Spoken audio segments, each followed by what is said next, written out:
I didn't like high school that much, but Mr. Shapiro actually made school interesting and was one of the best teachers I've ever had. Most of my friends and the school itself would agree with me. He was my history teacher during my senior year in high school and would make the class fun and exciting for every student. Most people think of history as overrated and boring, but Mr. Shapiro made it fun for us and would even throw a pizza party every Friday if we did well. Needless to say, he was a gem and had a rare talent of combining humor with teaching. This happened in June of 2022, and it had been the last day of school. Surprisingly enough, the class I had with him was my last class before I graduated the following day, and he was throwing a whole party for the class. A few of my senior friends had skipped that day, but there was no way in hell I was missing his class. About 20 minutes into the class, we're all just watching a movie when our principal comes on the loudspeaker, telling everyone that we were going on lockdown. I remember the whole class shaking in their desks wondering what was going on, as our principal never described what was actually happening. At first we thought that it could have been a false alarm, but that checked out when we heard the sound of the main doors from down the hall open. Mr. Shapiro locks the door and turns off all of the lights while telling us to keep our phones off. Nearly 10 seconds later, we all hear the sound of a man screaming out for someone. I vaguely remember the name he was yelling, being some girl named Jessica Ramos, but I didn't know any girl by that name. My only guess was that it had to be a student he was looking for. Whoever this guy was completely full of rage while yelling and screaming about what he wanted to do to this Jessica girl. Obviously, I'm not going to say what they were, as some of them were too extreme to share. All the while, he's pounding on the doors, screaming for this Jessica girl to come out or that he'd kill everyone. At this point, a few girls in my class begin to cry when one of them yells out a no. Unfortunately, this got the attention of whoever was out there, which caused him to start banging on our door. For some reason, he thought this Jessica person was somehow in this class and started repeating his threats. Right away, I could tell this guy was strong as hell, as I could see the door practically moving from the sheer force he was putting on it. These doors are strong and bulletproof, so seeing the door move like that really freaked me out. After a while, he made his way over to another classroom before we hear the sound of police entering our floor. After he was arrested, the principal had given the all clear, and that's when we had learned about what really happened. It turns out, this person didn't even go here. He was a 20-something-year-old guy who was in a relationship with a girl that did go here. That girl, obviously being Jessica. The reason why he was so enraged was because Jessica had apparently been having an affair with another student that he somehow found out about. The scariest thing about this, however, was that police had found an M15 style rifle in his car. This clearly indicated that he was planning on doing something with it that I'm not sure I want to go into. I still don't know who Jessica was or if she ever came forward about this. I think some students very well could have lost their lives that day had things taken a turn for the worse. I'm in college now, and I always reflect back on this incident.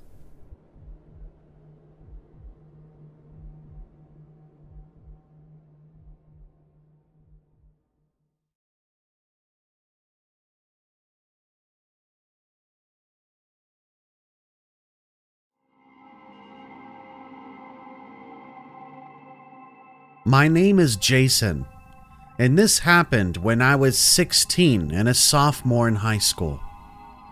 This was something that happened so long ago that I can't even remember everything, so a lot of the details are a little blurry.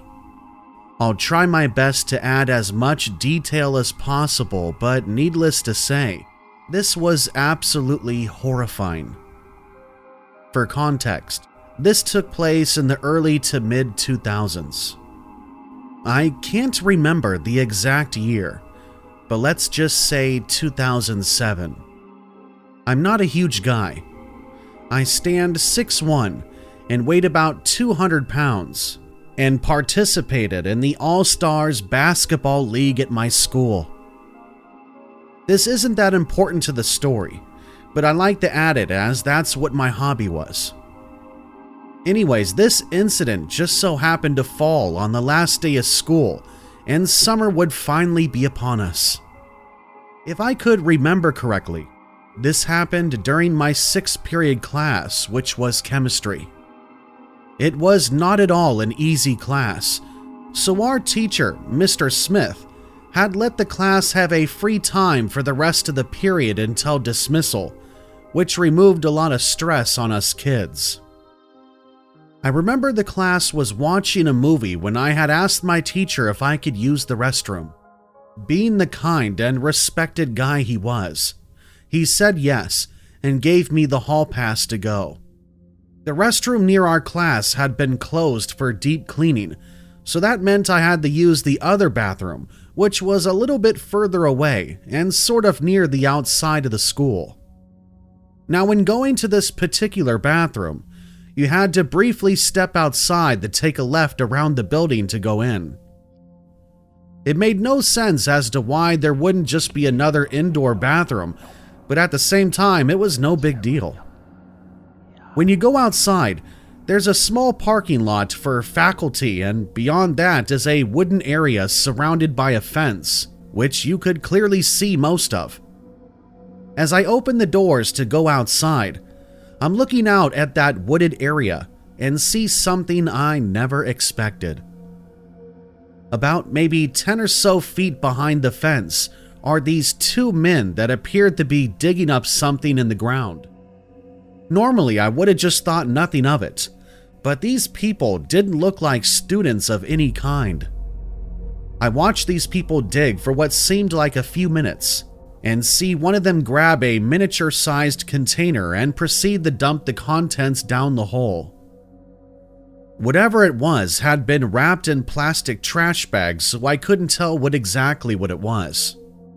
By some stupid luck, they didn't see me, and they had buried whatever they were digging very fast. By that point, they just wandered off into the trees until I couldn't see them anymore. I'm a very snoopy guy, so whenever I saw something shady or secretive, I always want in. Being the daredevil kid I was, I jumped the fence and walked over to where the hole was to find it completely buried. I obviously made sure these people were gone and started digging up the hole like a dog praying that they didn't come back.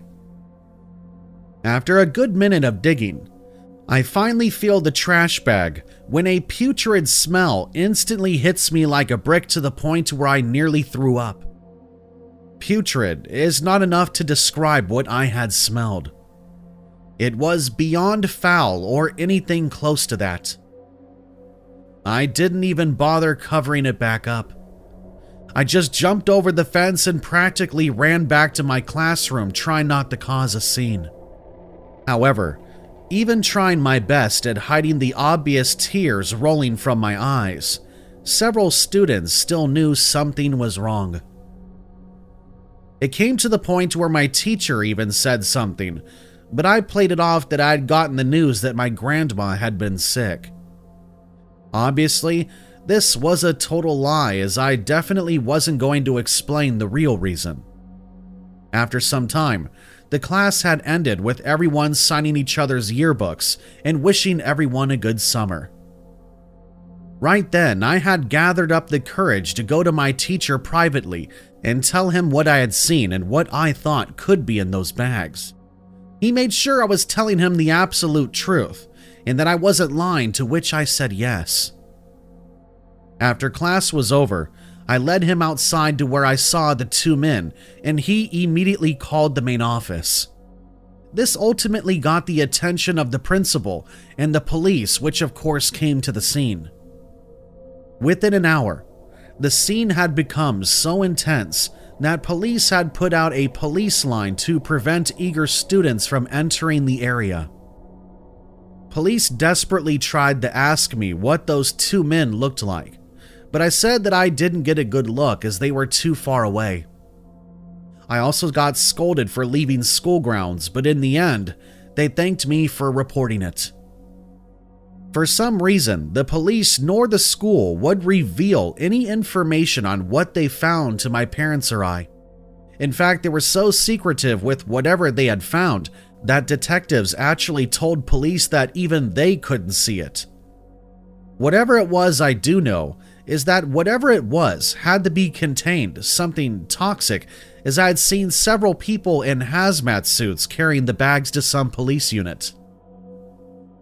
My parents took me home soon after, while also having police coming to our house for further questioning, which seemed unnecessary and insensitive.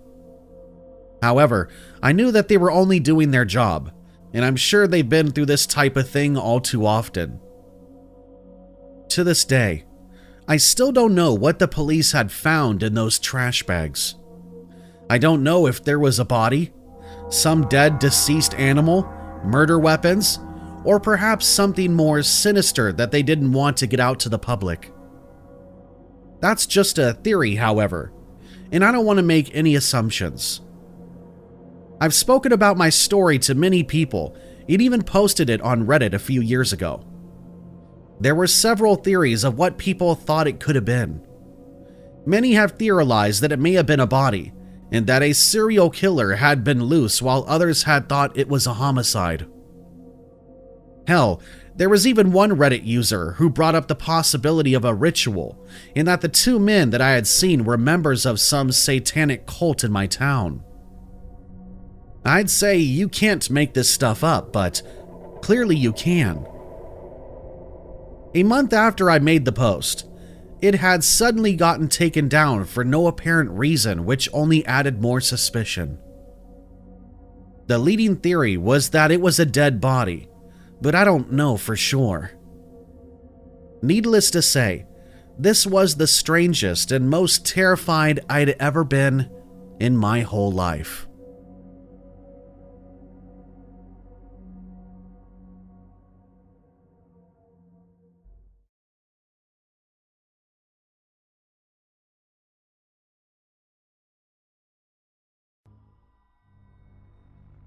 This took place in my sophomore year of high school at an all-boys academy.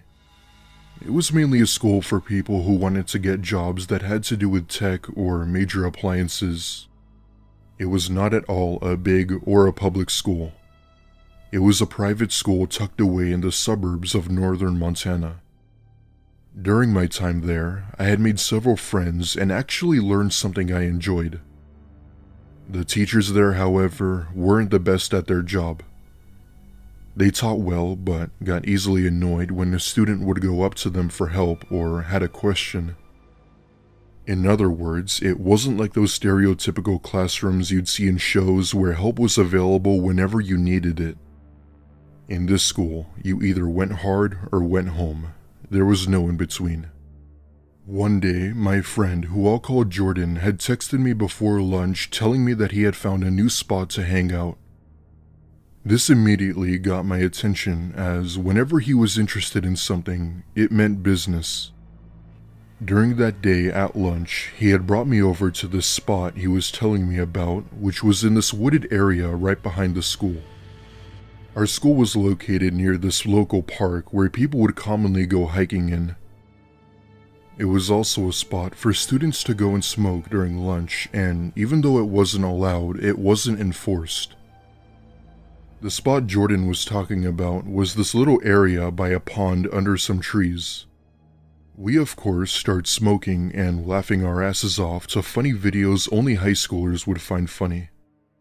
As our lunch break was almost over, we looked to our right, and standing on the other side of the pond is a woman we had never seen before. The second she sees us, she comes walking ever so slowly towards our direction. She looked totally in distress and looked as if she hadn't eaten in weeks. She wore torn pants, a dirty brown shirt, and her hair was a mess. Our initial thought was that she was clearly on something. This was a school that was miles away from the nearest town, so there was no reason as to why she would be out here. Our theory was indeed correct, as the closer she came, the more intoxicated she appeared. She walks up to us in a very sluggish voice and asks us for help because she had been beat up by her boyfriend. This was the first red flag, as she looked beat up by life, not just by a boyfriend. We tell her that we were sorry and that we had to get back to class and that we couldn't do anything. However, she insisted that we help her, disregarding what we had said. This time, in a more direct tone, we tell her no and that we were just leaving. The look on her face that day will never leave us. It was a look of anger and rage, as if she wanted to hurt us. She then puts her hands on the back of her head and starts saying something in an unknown language. What she was saying, I wasn't sure, but needless to say, we get the hell out of there, but not before the woman seeing us. She then yells something to us and begins to forcefully shove her whole fist down her throat.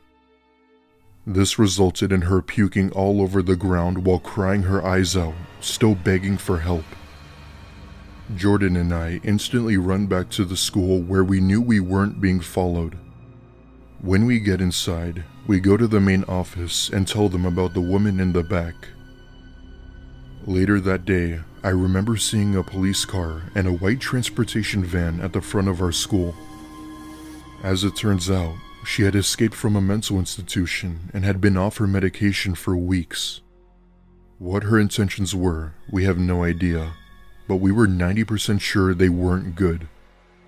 That woman never came back near the school again, but I just hope she's doing well and getting the help she needs.